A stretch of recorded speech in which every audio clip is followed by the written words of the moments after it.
So Hello, everyone. when It started. it's okay, I think we can cut it. Yeah, no worries. Yeah, start. We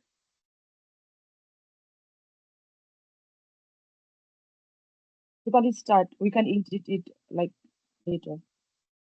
Okay. Hello, everyone.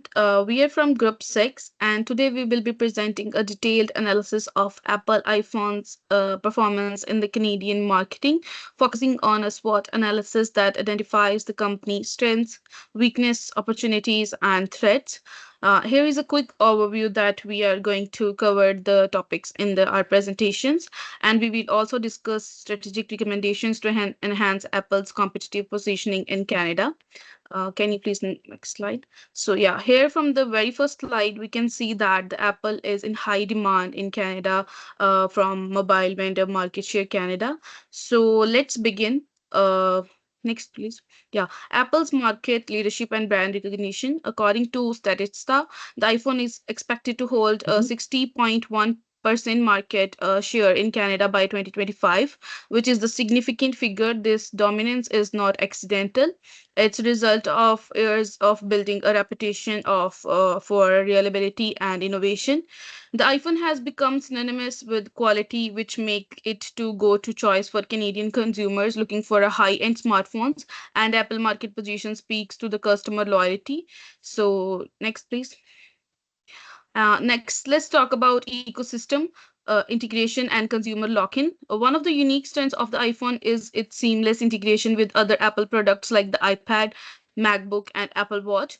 And this ecosystem keep users with the Apple Fold, and it's something Apple does better than any other tech company. And devices work in perfect harmony with each other, making it easy to sync your data, access services like iCloud, or listen to music, or through Apple Music. So this smooth integration encourages loyalty, and once a consumer buys one Apple product, they are more likely to stay with the brand because it's just so convenient. And in Canada, where the technology is savvy and consumers appreciate this kind of connectivity, and the iPhone is place in the ecosystem is a huge advantage.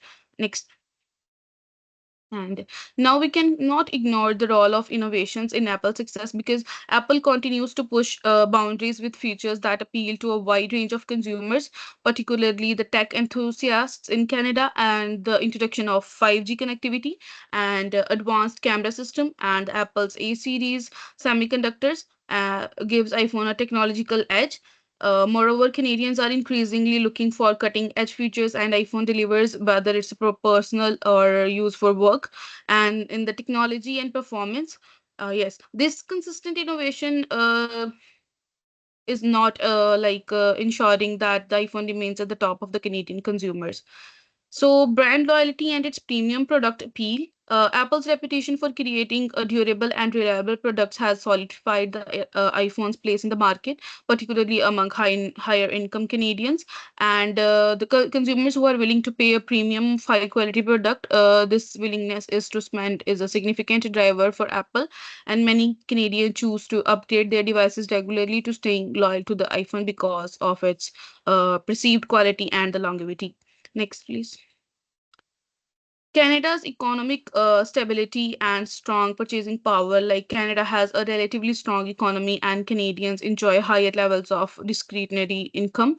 And compared to many other markets, this means that people in Canada are more likely to invest in premium products like the iPhone. And even in the face of economic instability, the demand for high-tech products remains strong. And Apple has capitalized on this by positioning itself as a premium brand catering to those who value quality and innovation in their purchase. And this market environment has helped Apple to maintain its lead in the smartphone market. Next, please. Finally, Apple's product ecosystem and brand equity are key factors that make it so attractive in Canada. Apple's ecosystem, comprising devices like the iPhone, Mac, iPad, and services such as iCloud and Apple Music, offers a cohesive user experience that no other brand can match. So, this integration encourages repeat purchase, and consumers enjoy the convenience of having all their devices and services work together seamlessly. Moreover, Apple relentless focus on a quality and innovation has reinforced its image as a leader in the tech world. So this solid reputation has Apple. so to retain loyal customer base on the to attract new users from different sectors. So next, I would like to hand over to Rose to continue the presentation. Thank you so much. I'm Rose, and I will be talking about weaknesses of Apple iPhone in Canada. First is high price and affordability issue. The iPhone Pro Max is starting at Canadian dollar 1749 is really expensive compared to the competitors like Samsung Galaxy S24 Ultra, which start only at $1649. The price puts it out for the reach of many customers, and it's make unaffordable for some customers, and those who are still willing to purchase iPhone have to rely on very costly financing plans. Second is limited customization and cost closed ecosystem. iPhone does not allow much customization. There are no expandable options or side-loading apps, and iOS does not let user fully personalize the interface. This pushes some user to shift to Android, where there is more freedom of finding storage and side-loading apps. And third is repair cost and issues. Apple repair cost is very high in compared to the other competitors like Samsung. For example, the fixing the back glass of iPhone 14 Pro cost around like $719. This is very expensive, and we can buy some affordable Android phone at that price.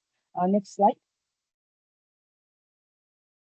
Next is market and operational challenges for supply chain and manufacturing dependency. So supply chain, Apple relies heavily on Chinese manufacturing, which makes it vulnerable to issues like trade, tariff, and global disruption. This can cause delays, price hikes, and make it harder for iPhone to stay in competitive market here in Canada. Battery life and hardware limitations.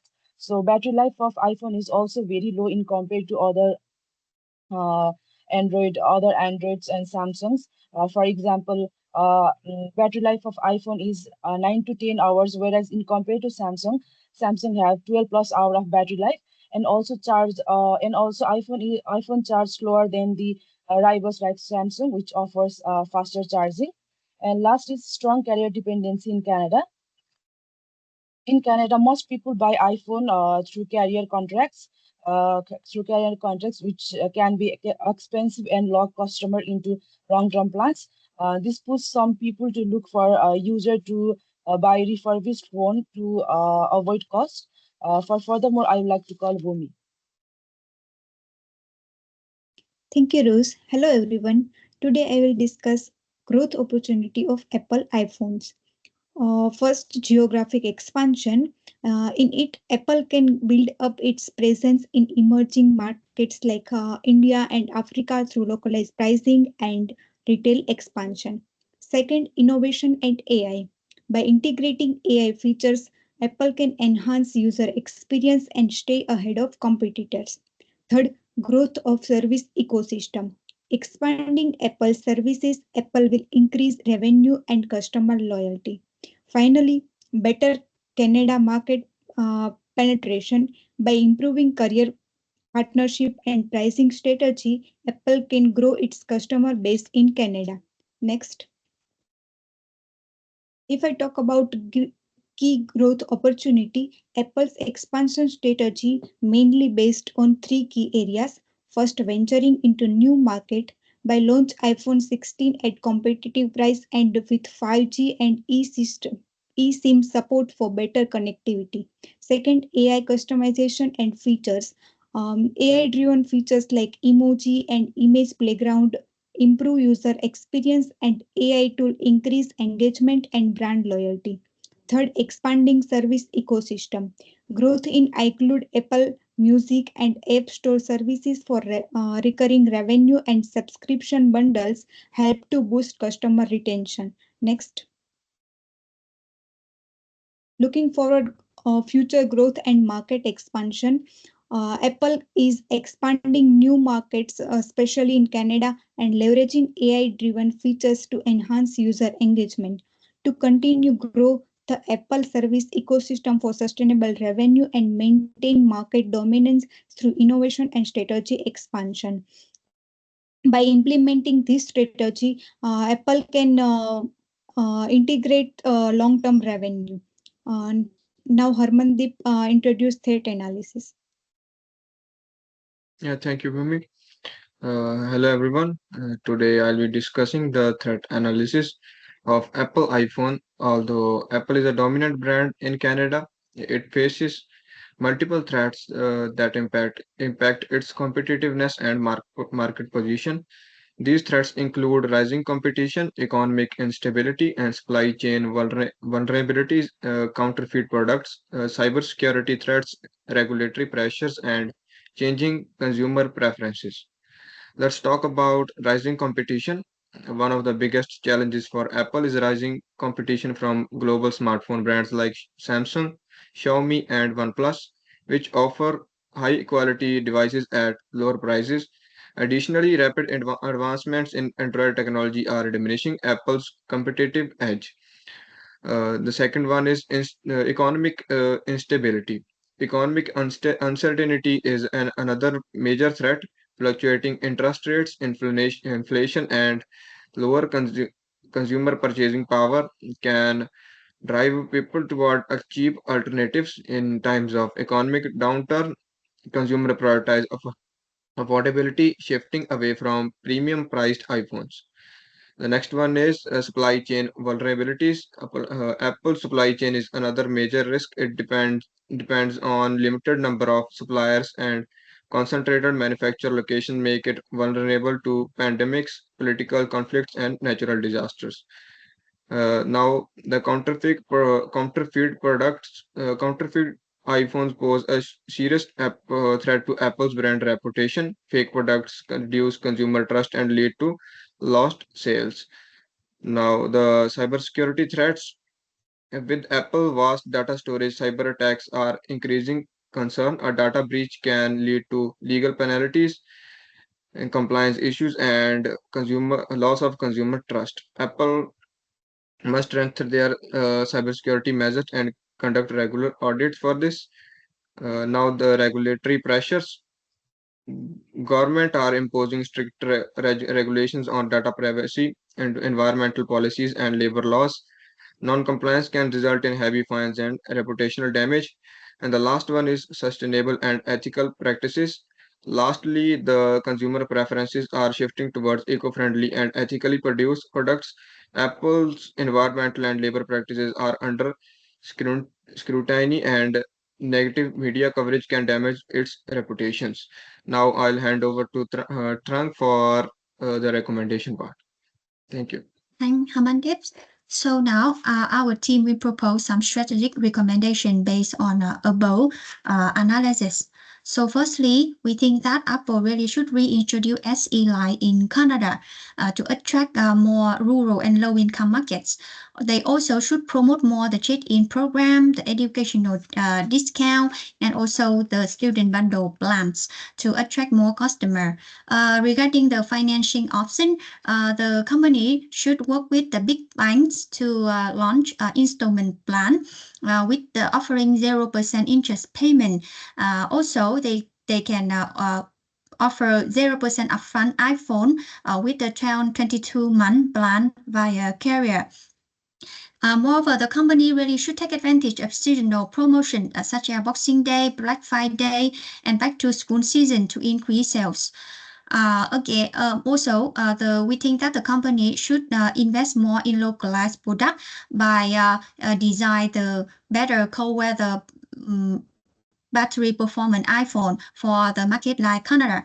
And moreover, the company really should plan a segmented marketing strategy to reach to different audience with the collaboration with the famous celebrity and influencer. Additionally, the Apple can engage more with local audience through the sponsorship for the cultural and traditional events in Canada. Thirdly, thanks to strong ecosystem of Apple, the company should launch Apple Complete Bundle, which include both Apple products and services. And to enhance customer experience, the company should invest more in AI personalization, such as bilingual chatbots, AR for virtual product try-ons, and better Apple Pay feature. And to deal with the customer privacy, the company really should prioritize and invest more in privacy infrastructure. And they should also implement blockchain-based serialization to prevent counterfeit products. And regarding the partnerships, we suggest Apple to deal with the major carrier to offer the exclusive deals to customer, and they also should collaborate more with other budget carriers. And on the other hand, to reduce the redundance on to reduce the reliance on the carrier, the company can promote more direct sale through the flexible bring your own device plans. And moreover, for the supply chain, increase the supply chains to lessen the reliance on the supply country like China. The company can explore local assembly partnership such as Li-Cycle in Canada. Last but not least, Apple really should continue to focus on sustainability and social impacts. They will need to expand more e-waste recycling hubs and use the revenue from those hubs to donate to Canadian environmental organization. Moreover, we really recommend the company to support indigenous program through partnership, or even collaborate with indigenous artists and design limited edition of iPhone cases. So to conclude our team, from left to right, we have Rupali, Rose, Hamandeep, Chang, and Bhumi. We just present the SWOT analysis of iPhone, and we hope that our suggested strategy will help Apple to outface its competitor and achieve long-term success. And last but not least, our team, Group 6, really would like to send to express our deep gratitude to Professor Aida Kazemi for your lecture and instruction for the last 3 months. Thank you, everyone, and bye-bye.